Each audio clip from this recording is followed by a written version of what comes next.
Diva, Mac Diva. What y'all know about that Sandra St. Victor, honey? Um, Anywho, I just happened to look on my DVR, and a show I spent time watching last season is back on. Hollywood Divas is back. Um, Child, I think I put them down last season after the next to last episode or whatever with the White sisters or whomever they were, black, white, I don't know. Um, but I was just very disappointed with some of the very undiva like behavior that I saw. So, let's see what's going on, child. I just happened to look on my DVR. I think we're on our second episode that came on tonight, but I'm gonna go ahead and review episode 1, and then I'll try to do episode 2 tomorrow. So when the season opened up, the first person we see is Countess Vaughn. Now, last time we saw Countess Vaughn, I think B. Scott or someone showed her on the red carpet looking a hot ass mess. I'm sorry. I am a Countess Vaughn fan, but whomever did her makeup did her wrong because the makeup didn't match the neckline. I don't know if they were going for the back of the hand, but that is totally improper. You do not match from the back of the hand, you match from the neckline. So anyway, she running around here on some photo shoot half naked, got all her little booty out, talking about she dieting and exercising, and she's sitting in the little confessional commentary room. Boobs look like knees, look like knees all night. I said, God, dog, that girl got some big boobs. And then, of course, now I've noticed that they start to pull Shar Jackson in, which I'm glad that Shar is getting some work and, getting back on her feet because she did get Federline. Kevin Federline just did her dirty. Had 2 kids with her and left her for Brittany. I think he left her while she was pregnant still. Like, what kind of man does that? Kevin Federline. Cat Williams said, girl, you got Federline. And so anyway, Countess is talking about she working out, diet, and exercise, and she gonna have this selfie party, and show off all these pictures of her. Now the girl do have a badonkadonk, because honey, she was giving us eat your heart out, Kim Kardashian, K Michelle. Wish you had something like this naturally. Because I don't know what it is, y'all, with these celebrities and going out and buying booty and everything, walking around looking like the hip broke. I mean, it don't look right. You look like flamingos walking around, basically. Skinny legs, big round bottoms. I don't know. Maybe y'all suffer from some form of body dysmorphia. All I know is that it's simply not cute. But then again, that's just my opinion. Um, So, anyways, that she's telling, girl, we're gonna have a mansion party, and it's gonna be great, girl. So, just everybody just come out, cause girl, what is up with Countess's voice? She sound like she been sitting in the house. Last time we saw her first, she talking about, I've been in the house for 5 years. Girl, what were you doing? Having hookah parties every night? Her voice sounds horrible. As a matter of fact, in the previews coming up, they show that they trying to get her to sing. And, everybody knows Countess can blow. Because remember when she was a little girl, she did the remake of James Brown, This Is a Man's World? Yeah, blew it out the water. And then next we get to Miss Negative, the Queen of Mean, Golden Brooks. I'm so disappointed in her. She is just a hot mess all last season. I can't believe reality stars are taking out roles. And girl, I was so glad that Melissa DeSouza was there to tell you what is for you is for you, honey. I mean, those roles just aren't for you. But God, if you are a believer and follower of God, everybody knows that what is for you, and it will come. I know the human side of us come out, because even I be sitting around talking about, God, when am I going to get a job where I can pay my student loan debt, Jesus? Because this ain't working. This ain't working, no. Not $1,100 a month in payments, no. Jesus, on my salary? No. And I work 2 jobs. But anyways, they show her meeting up with Malik Yoba. She's like, oh my God, Malik, not only is he a girlfriend's alumni, he's also on the hardest show on TV right now, Empire. I was like, obviously they filmed this during Empire, because baby, Malik got killed off. I mean, they killed Gavin. Oh my God, Gavin, come back. Okay, either way, Andre and his wife, whatever her name is, I forgot her name just a bit. Anyway, they knocked him off him, clocked him in the head, and I don't even know where the body is. Did he show up in the river or something? But anyway, so he talking about this is his 13th series, and I'm like, New York Undercover Girlfriends Empire is all I know you from, but I guess the other 10, they must, were they pilots? I don't know. But anyways, moving on. She talking about she gonna be on Blunt Talk. I'm interested to see this because I had planned on watching that show, but if she gonna be on there acting with her foolery, I don't know if I want to see it. But child, they done went on down the street to Section 8. Paula Jai Parker and Forrest, her husband Forrest, her kept man. She coming to her, oh, I'm so tired. Oh my God, I'm so tired working 3 jobs now. And when you ask the Lord for something, he gives it to you. I was like, girl, why your house still look like a frat house or a sorority house? Actually, more like a frat house after a weekend of partying, and everybody was taking cake stands. I mean, girl, you can't even go down to Ross and get any, like, you could go to Anna's Linens and get some rods and curtains and just make that happen. I don't know. With Paula Jai, because she's always about playing the victim and stuff. Because quite frankly, you put yourself in that situation. She came in complaining because I guess now Forrest's new title, after people probably talk so bad about her from last season, is the fact that he's not a stay-at-home dad. Girl, he a kept man. That's pretty much what Forrest is. But oh, child, whatever. We ain't worried about that. So anyway, she come into my girl, honey, why ain't the bookshelf put up? And the house wasn't disroom Forrest. Really, you couldn't lift a finger to like at least put the dishes in the sink and wipe down some stuff. Come on, Forrest. We can do better. Come on now.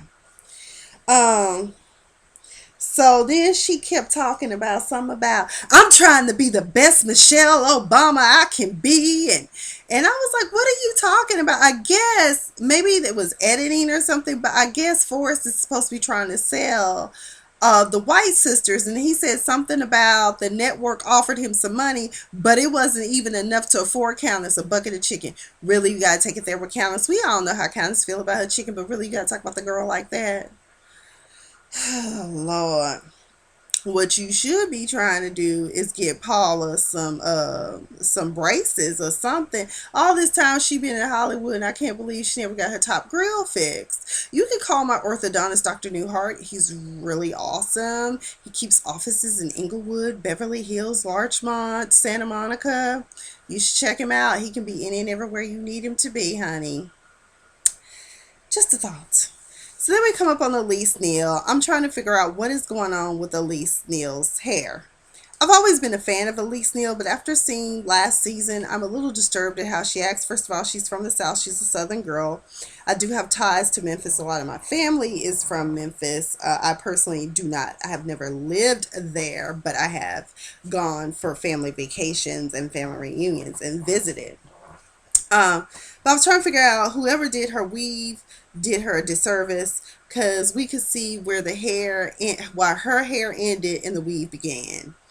Girl, call Brian Perry. He right there in Sherman Oaks. He can help you out. Okay, he can get you a good weave. So she met with what's his name, Ralph Fuqua, whatever his name is, and she was trying to tell him about all this stuff he doing, and you could tell right away he was just like, you sound like everybody else, girl. Folk always talking about they writing something and they doing something. And I'm thinking to myself, he's right because it's Hollywood. That's what we do. We talk about we writing something, we doing something, we working on something. Child, I'm still trying to work on my little parody skit of what goes down in the office. Okay.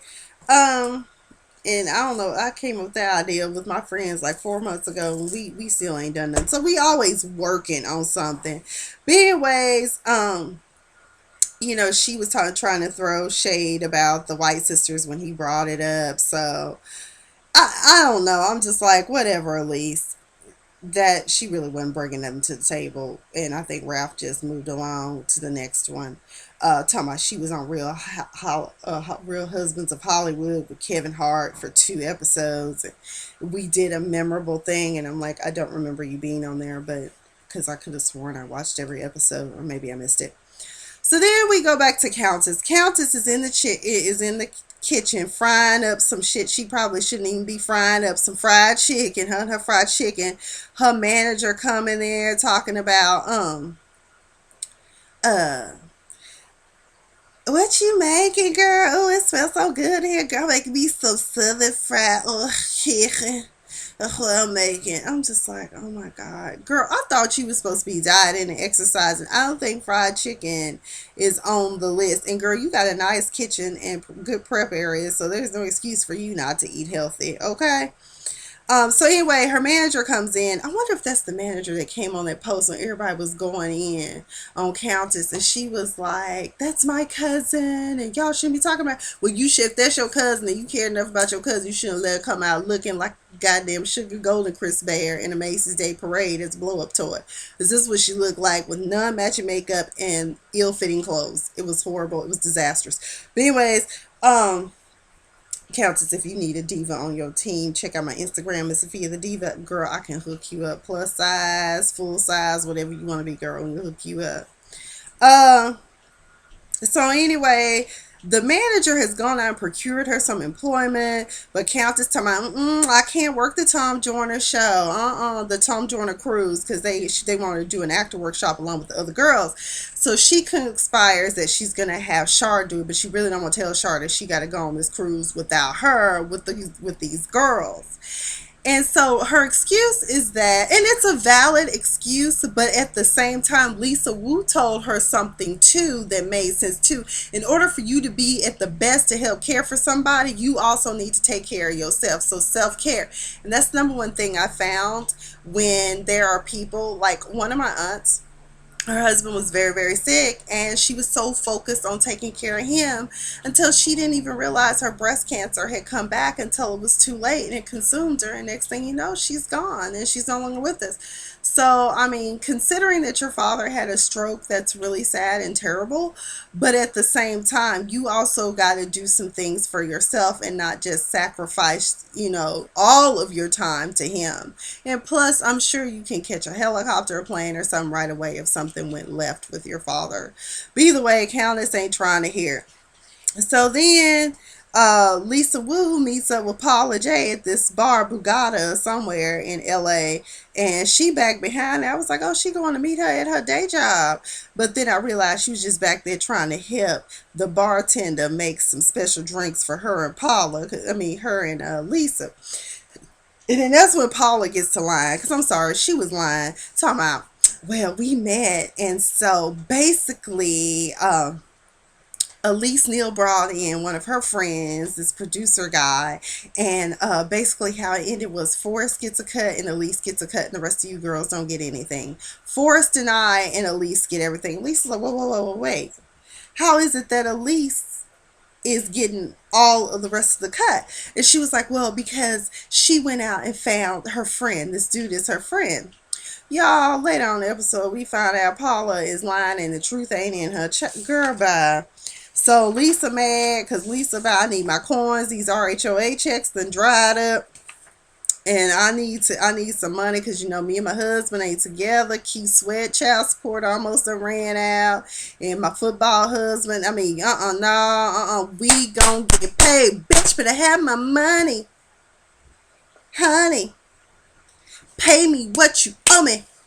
I love that song. I can't help it. So anyway, let's see what happened, child, because I had to take notes on this too. Y'all know I'm a note writing freak. So anyway, selfie party comes, and of course, there's another reference about chicken. Lisa Wu had to provide a plug about chicken. So selfie party time's coming. Countess is looking fresh to death. Shar shows up. Everybody's congratulating. It's a very nice venue. Very nice setup. I'm thinking, maybe for my 40th birthday party, maybe I can do something like that too. Rent out a mansion, have DJs in different rooms, something like that. And, just and do a photo shoot and have like my friend Nicole Blanco or somebody come do my makeup and have my hairstylist Brian do some fabulous hair pieces for me.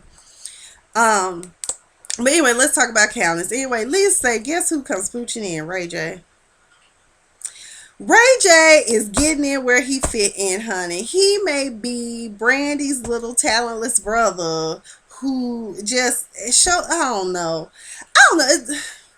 Anyway, he showed up, and it was just like a Moesha reunion without Brandy, and needless to say, he threw shade to the Kardashian clan. He was like, he told me, yeah, girl, let me know if you need management or something. If you want to start singing or something again, or acting, whatever. He said, because I have a company called Created Stars or something. And he said, because I create stars, and I was like, you and that sex tape, y'all just stay winning, don't you? I hope you still getting some residuals off of that. And how are you and Princess doing? See, you didn't even mention Princess. I know you left Hollywood, Love and Hip Hop of Hollywood. I would have too. That shit was tired. So anyway, uh, it's time for the big reveal. Countess comes at the top of the stairs and then she strolls down. Paula, of course, had to say something negative. I'm just praying. I saw Countess and I was just praying that she didn't fall down the stairs. Really, girl? That's what you were thinking? Because girlfriend looked fabulous. Okay, her little black gown look all Hollywood vintage and stuff. It was cute. Then it came time for the big reveal of this photo that had been sitting on top of this mantelpiece. Child, when I tell you, I just have to say what Paula said. All I saw was a crocodile. Baby, she was straddling that chair with her butt to us, and she had on the thong, and baby, that thong was gone. That string was gone. Just like Steve Harvey was talking about one joke, talking about, boy, when that thong string disappeared in the crook of your ass. Whoa. Yes, honey, it was gone. It was gone. All we saw was the top of the T. Okay, it was gone. Okay. So anyway, Countess tells them she's talked to them, and that's when she makes a big announcement about Shar is going to be joining them on Jamaica, but she's not going to be able to go. And that's when Lisa plugs in the fact that her mother now has cancer, and that we all need to be good. But then Lisa's like, I need to holler at you. Lisa, give them holler at you. I heard about this little side piece deal you've been making, and that you and Paula and Forrest, all y'all gonna get the cut. And then Elise was like, whoa, whoa, whoa, whoa, wait a minute. That's not the story. The story is that Paula had been talking to him first. Then they brought me in. I don't know anything about what y'all talking about everybody getting a cut. Whatever. Here we go. So, anyway, needless to say, come to find out that once again Paula was lying and Elise got mad, Lisa mad, Elise walked off, and then Paula and them and Deacon Forrest. Y'all, Forrest looked like he was a deacon getting ready to go drive the hearse. I said, what? Where is he going? And then just like, Justin J was going to point that out. He looked like he was a deacon about to drive a hearse. And I noticed something else. Todd, I hope you weren't behind the cameras at this time. Why the hell y'all keep focusing on Lisa Wu's ass? I saw her butt every time the camera's panned. Every time she walked away, the camera was right there zeroing in on her behind. I was like, Lord Jesus. So anyway, needless to say, everybody got upset. Countess was like, everybody, this is my party, and I need for everybody self-love, and I'm going back in to give me a piece of chicken. When she gets stressed, she needs chicken. Some people need Xanax. Countess needs chicken. So needless to say, in the previews upcoming, this is going to be interesting because we're going to see the side of Forrest that we saw already when he unleashed on his mother-in-law last season. can't remember what he said to her, but I do remember making a meme. But either way, it's going to get really ugly. Golden, of course, is still trying to check folk. Uh, Golden be telling Shar she ain't had no job since Moesha. Forrest is crunk. At some point, Paula ends back up in a hotel. At least she rolled in with some luggage and wasn't dragging some damn black garbage bags like she was at the beginning of the season. So I guess her and Forrest had some kind of falling out.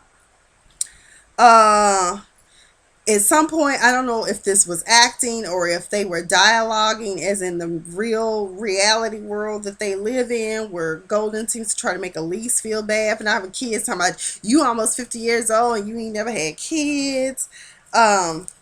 Countess apparently is in the studio trying to be on some CD for some movie soundtrack or something, honey. That she was saying, everybody like, oh my God, what we gonna do about her voice? Y'all need to make her put down the fried chicken. That's what it is. And make her start working out and getting conditioned, so that she can work that diaphragm a little bit better. Because all vocals, I grew up singing in the church choir. We got to sing from the diaphragm. You don't sing from the throat like that, boo-boo. Anyway, that's all. I'd be curious to see tomorrow night when I sit down and watch episode 2 what the hell else is going on, because this show is a hot ass mess. But then again, it's just like that car accident you see on the 405 on the other side. It ain't even on your side of the freeway, but it looks so fascinating. You look anyway and just mess up traffic. Anyway, that's all I have for you all. It's been wonderful doing this review. Let me know what I missed. Comment below. Be sure to subscribe to my channel. I am Miss Sophia the Diva, and I am out for the night. Good night.